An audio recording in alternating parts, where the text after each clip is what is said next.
Yun ang use po ng kanyang ano, ang henna yan. Ang henna, tapos gaganon.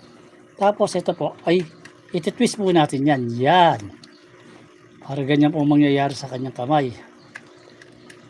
Oh, yan po. O ganun rin po gagawin natin dito.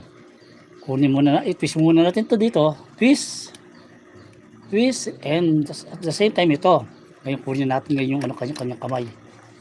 Ay maganda yung nandiyan weapon niya eh.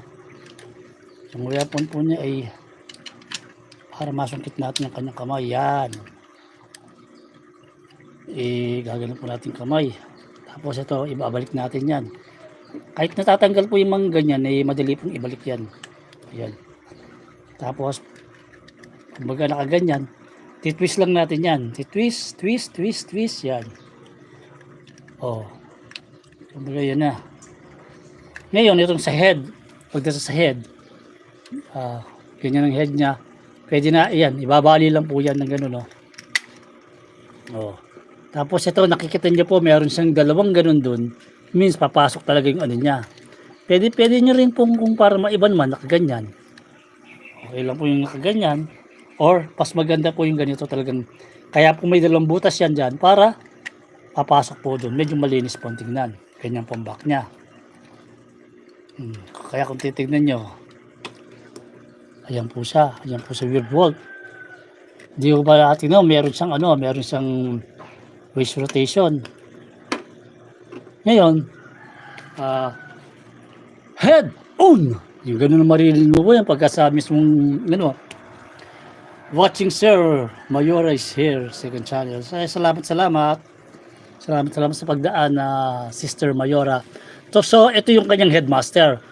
Sa series, pag mapapanood mo yung headmaster, Transformer headmaster, dahil Japanese ang gumawa nung cartoons na yun, maririnig mo sa kanila, head on!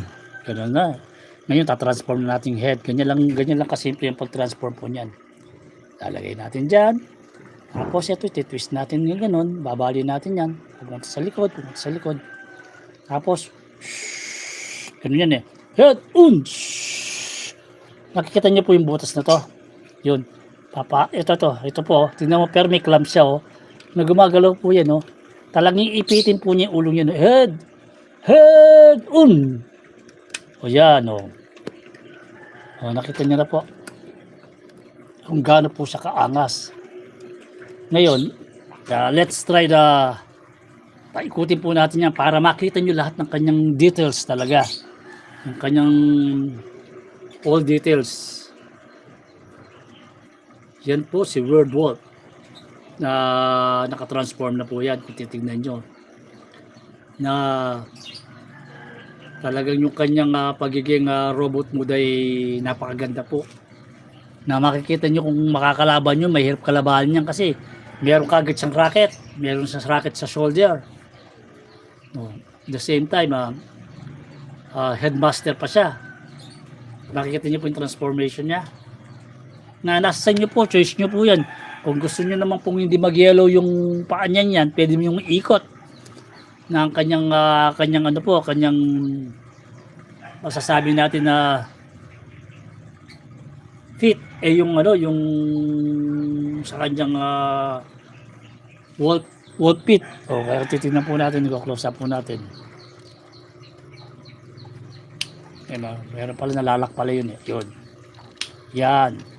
Same time. So, we're gonna use this sword. Kaya ang playability po nito yung napakaganda. Ito po yung sword niya. At the same time, meron pa pong isang accessories to, gun. Kaya lang nasa cabinet po yung gun eh. Yung gun po natin ay nasa cabinet. Inaanok po yung alikabok. Malikabok po talaga sa amin dito dahil nasa labas po tayo. Nasa labas po tayo ng bahay. Kaya yung tingnan niyo po, ayan ang niya. Yung kanyang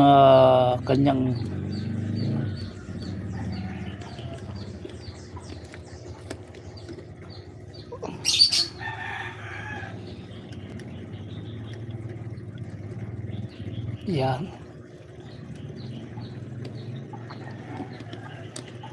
Lamay tayo po natin ng maayos.